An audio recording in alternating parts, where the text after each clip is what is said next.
This episode contains discussions of racism, systemic corruption, police brutality, imprisonment, gang violence, trauma, PTSD, organized crime, violence, and social injustice.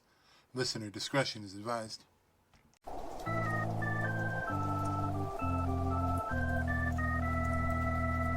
Harlem remembers. It remembers every promise the system never intended to keep. Every family forced to survive inside neighborhoods abandoned long before anyone powerful decided they mattered again. Every siren cutting through sleepless nights.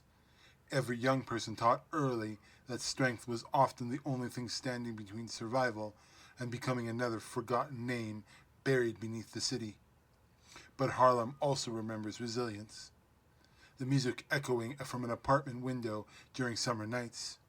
The voices gathering outside corner stores. The murals painted across brick walls, honoring the people the world tried to erase. Community survives here because it had to. Generation after generation, Harlem learned how to protect itself when institutions failed to do so instead.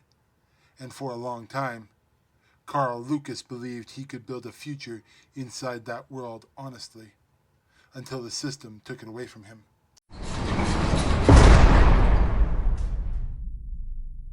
Because the most dangerous thing about corruption is not simply that it destroys innocent people. It is that it convinces them they were never meant to escape it in the first place. Framed for a crime he did not commit, imprisoned inside a brutal system built to strip people down emotionally and physically. Carl Lucas entered Seagate Prison as a man trying to survive injustice. What emerged afterward was something entirely different. Bulletproof skin, impossible strength, a living reminder of what happens when suffering, experimentation, and survival collide inside someone already carrying years of anger beneath the surface. But Luke Cage is not really a story about power. It is a story about responsibility. Because once someone becomes strong enough to protect an entire community, the question stops being whether they can fight. The question becomes whether they can survive the weight of everyone needing them to.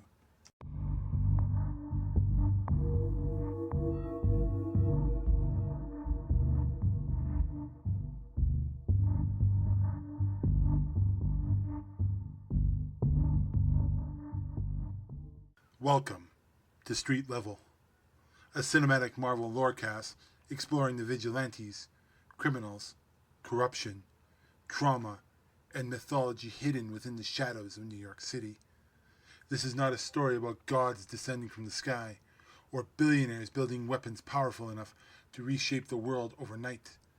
This is a story about neighborhoods, communities, people trying to survive systems that were never built equally for everyone forced to live inside them. Because power in New York does not only belong to superheroes. Sometimes power belongs to landlords, raising prices until families disappear from blocks they spent generations building. Sometimes it belongs to politicians who only remember Harlem exists when cameras arrive nearby. Sometimes it belongs to criminal empires, feeding themselves through fear while ordinary people are left deciding whether survival matters more than resistance. And sometimes, power belongs to a man who cannot be broken. But Luke Cage was never meant to become a symbol. Carl Lucas was a simple man trying to build an honest future before corruption, betrayal, and imprisonment transformed his life completely. The world looked at him and saw strength, bulletproof skin, impossible power. Someone capable of standing between Harlem and the violence constantly threatening to consume it. But strength like that comes with weight, expectations, responsibility, and the terrifying realization that once people begin depending on you for protection, failure stops being personal. It becomes communal. Tonight's story belongs to Luke Cage, a man who survived injustice and emerged stronger than the system that tried to destroy him, and became something Harlem desperately needed, even when he never fully asked for the burden himself. Before Harlem knew him as Luke Cage, before whispers about an unbreakable man began spreading through barbershops, basketball courts, and apartment buildings after dark, He was simply Carl Lucas, a young man trying to navigate a city where opportunity and exploitation often lived on the same block, only separated by who had power and who did not. Because long before Luke Cage became bulletproof, the world had already been testing how much pain he could survive.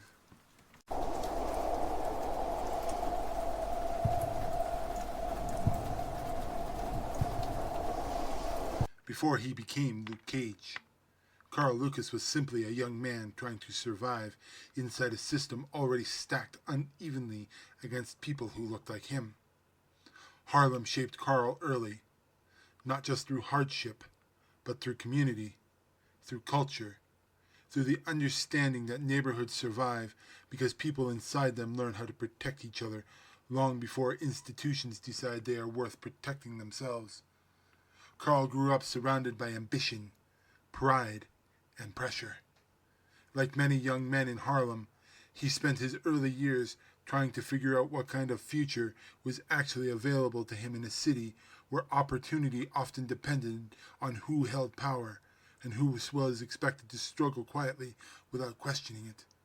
He was intelligent, charismatic, and capable of building something meaningful for himself. But the environment around him constantly forced difficult choices between survival, loyalty, and escape. And eventually, those choices caught up with him. Carl's friendship with Willis Stryker became one of the defining fractures of his early life, because it represented two young men shaped by the same neighborhood, responding to injustice in very different ways. Where Carl still believed he could eventually rise above the violence surrounding parts of Harlem, Stryker leaned further into it, embracing criminal power as the fastest route towards control and influence in a world that rarely offered either willingly. That tension would eventually destroy both of their lives. Framed for crimes he did not commit, Carl Lucas was sent to Seagate Prison, a place designed for less rehabilitation and more for psychological and physical destruction. Inside those walls, the system stripped inmates down piece by piece. Violence became routine. Corruption operated openly. Guards abused power without consequence, while prisoners learned quickly that survival depended on toughness, silence, and emotional control. Prison did not simply punish Carl. It taught him exactly how disposable the system believed people like him truly were. And then came the experiment. Subjected to unauthorized procedures meant to test experimental biological enhancement technology, Carl's body transformed completely. His skin became unbreakable, his strength impossible. What should have killed him instead turned him into something the world had never seen before.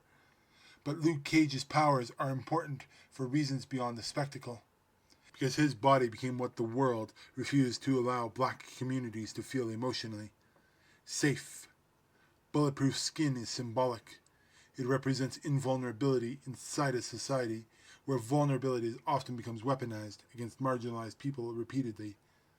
Luke Cage survives bullets because his story exists inside neighborhoods where violence, profiling, corruption, and systemic failure have already spent generations teaching people how fragile safety really is. And after escaping Seagate, Carl Lucas disappeared, and Luke Cage emerged in his place. Power changes the way the world sees people, especially power that cannot easily be controlled. Because once Luke Cage returns to Harlem, carrying abilities strong enough to challenge criminals, corrupts institutions, and fear itself, he stops being viewed as simply a man trying to survive injustice.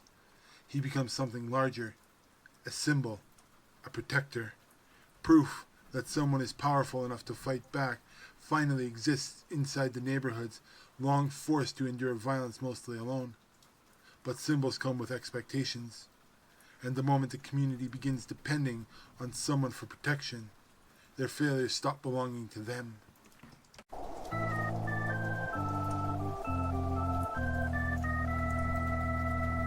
Luke Cage returns to Harlem carrying something most people in the neighborhood have never truly experienced: the possibility that someone powerful might actually stand with them instead of above them. That distinction matters, because Harlem has spent decades surviving systems that profit from exploitation while pretending to offer protection in return. Politicians appear during election seasons, promising change before disappearing once the cameras leave. Criminal organizations fill economic voids the city ignores while poisoning communities from the inside at the same time. Police presence often arrives carrying fear instead of safety. Over time, neighborhoods like Harlem learn to depend on themselves because experience teaches them outside institutions rarely stay long enough to save anyone permanently. Luke Cage changes that dynamic almost immediately, not simply because he is powerful, but because he stays. He walks the same streets as everyone else, eats in the same restaurants, talks to barbers, musicians, shop owners, and ordinary people trying to survive another exhausting week inside a city constantly pressuring them financially and emotionally. Harlem does not see Luke as some distant celebrity hero descending from above temporarily. They see one of their own, a man shaped by injustice who understands the neighborhood because he lived through many of the same struggles himself. And that connection transforms him into something larger than a vigilante. Luke becomes a symbol. The hoodie imagery surrounding him throughout Harlem reflects this perfectly. Bullet holes through sweatshirts become visual reminders that the community itself is tired of being afraid. Luke's unbreakable body represents resistance against systems that spent generations convincing people they were powerless against violence, corruption, and institution failure. Even bullets that bounce harmlessly off his skin become symbolic proof that fear does not have to control Harlem forever. But carrying that symbolism comes with enormous pressure. Because once people begin viewing someone as protection, every failure becomes heavier. Luke cannot save everyone. He cannot stop every criminal empire overnight. He cannot erase systemic inequality simply by punching corrupt people hard enough. And yet, the neighborhood increasingly looks forward to him for answers anyway, because hope itself becomes difficult to separate from his existence. And that burden isolates him more than people realize. Luke Cage is emotionally different from figures like Matt Murdock or Frank Castle because the violence does not fully define him. He generally wants peace, stability, community. He does not wake up searching for war the way Frank does, nor does he carry the same self-destructive obsession with vigilantism that consumes Matt Murdock repeatedly. Luke wants Harlem to survive and heal.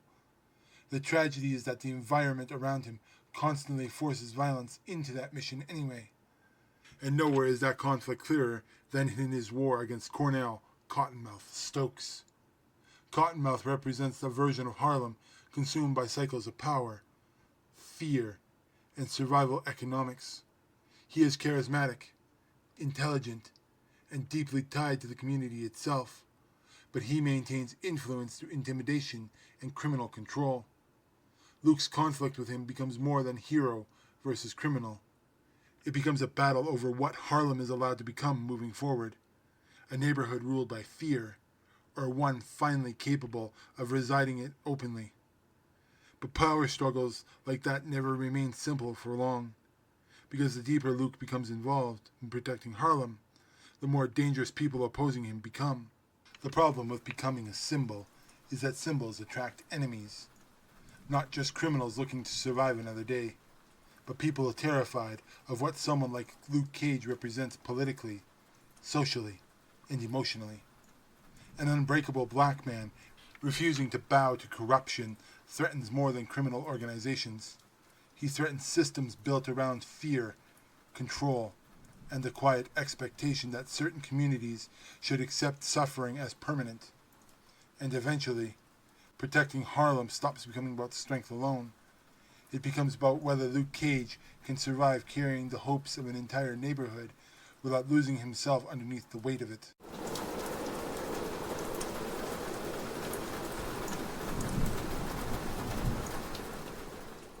The deeper Luke Cage becomes connected to Harlem, the less possible it becomes for him to remain anonymous. and that is the unavoidable consequence of becoming a symbol. The people begin projecting hope onto you, fear onto you, expectations onto you. Every action grows larger than the individual making it because communities starved for protection naturally cling to figures capable of standing against the violence surrounding them. Luke never truly asks for that responsibility, but Harlem places it on his shoulders anyway, because for the first time in a long time, someone powerful enough to fight back is refusing to abandon the neighborhood once things become dangerous. And dangerous is exactly what Harlem becomes, because Luke's existence threatens too many people benefiting from the way things already are. Criminal organizations fear him because intimidation stops working once bullets no longer matter. Corrupt politicians fear him because communities beginning to believe in resistance becomes harder to manipulate through fear and neglect. Even law enforcement struggles with what Luke represents because institutions built around authority do not respond comfortably to individuals operating outside of their control while simultaneously exposing the system's failures publicly. That tension grows even larger once Mariah Dillard rises fully into power. Mariah understands something many criminals do not. Perception shapes reality just as much as violence does. She weaponizes politics, media narratives, and publicly fear strategically, recognizing that Harlem's future will belong to whoever controls the story surrounding its survival. Luke fights physically for the neighborhood, but Mariah fights psychologically for its identity. Every confrontation between them becomes a battle over whether Harlem sees itself through hope or through fear. And somewhere inside of all that conflict, Luke begins struggling beneath the pressure of symbolhood itself, because being bulletproof does not make someone emotionally invulnerable. Luke carries exhaustion constantly. Every person asking him for protection becomes another reminder that failure could cost innocent lives. Every criminal conflict escalates the danger surrounding the people he cares about. Relationships strain beneath the impossible expectations attached to his existence. Claire Temple sees the humanity inside Luke, even when the neighborhood increasingly sees him as something mythological. But maintaining that humanity becomes harder the more the violence consumes Harlem around him. And perhaps the most painful truth is this: Luke Cage can absorb bullets. He cannot absorb the emotional weight of an entire community forever without damage. That burden slowly isolates him in ways similar to other street-level heroes, even if his response differs emotionally from theirs. Matt Murdock internalizes guilt. Jessica Jones retreats into emotional isolation. Frank Castle disappears into war. Luke tries carrying responsibility openly, but over time, the pressure begins reshaping him too. The neighborhood needs him constantly, and eventually the line between protecting Harlem and sacrificing himself for it starts to become dangerously thin, because symbols stop belonging entirely to themselves after enough people begin depending on them. And Harlem has already decided Luke Cage belongs to them now. Communities do not just shape heroes. Heroes shape communities too. That is the responsibility sitting at the center of Luke Cage's story. Not simply stopping the violence, but understanding what kind of future his actions are creating afterward. Because protecting Harlem means more than surviving another fight. It means deciding whether fear, corruption, and pain will continue defining the neighborhood for another generation, or whether something better can finally begin to grow in their place. And that raises one final question. How much of himself can Luke Cage keep sacrificing before the weight of being Harlem's protector changes him permanently too?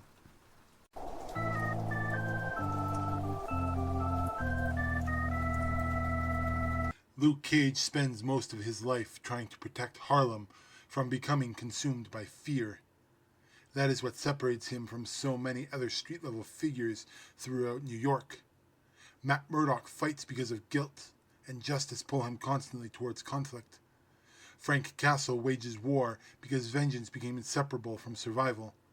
Jessica Jones protects people almost despite herself, driven by trauma and the desperate need to stop others from suffering the way she did.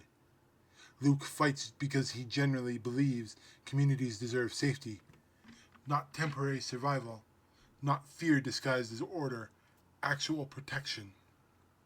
That belief matters because Harlem itself becomes the emotional center of Luke's identity. He does not simply live there, he carries it. Every family trying to survive another week financially, every business owner struggling to avoid being crushed by corruption and violence, every young person trying to believe their future can become larger than the expectations forced onto them by the world around them. Luke absorbs it all emotionally because people stop seeing him as merely a man. They start seeing him as reassurance. And reassurance is heavy, because the stronger Luke becomes symbolically, the less room he has to fail publicly without the consequences spreading across the community depending on him emotionally. Every violent escalation risks Harlem turning into a battlefield. Every criminal empire he challenges retaliates harder. Every victory creates new enemies waiting to replace the old ones because systemic corruption does not disappear simply because one powerful man punches through its front door.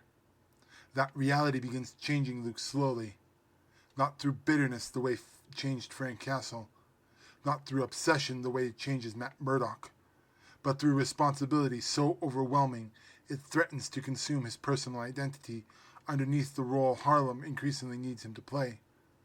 Luke wants peace, but peace becomes difficult when entire neighborhoods begin viewing your existence as difference between chaos and safety. And perhaps the hardest truth that Luke Cage must confront is this: communities cannot survive forever by depending on entirely one person. That realization forces Luke into a difficult moral territory. Protecting Harlem means more than stopping criminals temporarily. It means confronting deeper systems creating the violence in the first place. Poverty, corruption, exploration, political manipulation, the endless cycle where vulnerability in communities are forced to rebuild themselves repeatedly while people in power profit from their instability. Bullets cannot solve those problems permanently, even for someone bulletproof. That is why Luke Cage ultimately becomes such an important figure inside the street-level world of Marvel. Not because he is physically invincible, but because he represents something emotionally radical within New York itself. A protector who refuses to abandon his community once the cameras leave and the violence becomes exhausting. And maybe that is the burden Harlem places on him more than anyone else. Not to survive, but to remain hopeful in a city that has spent generations teaching people exactly why hope is dangerous.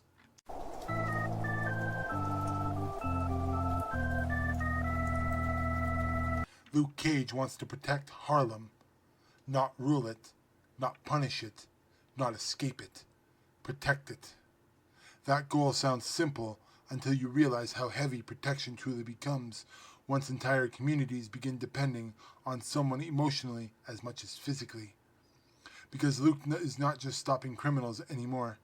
He is carrying fear, hope, frustration, and survival for people who spent years learning the system who would rarely protect them in the first place.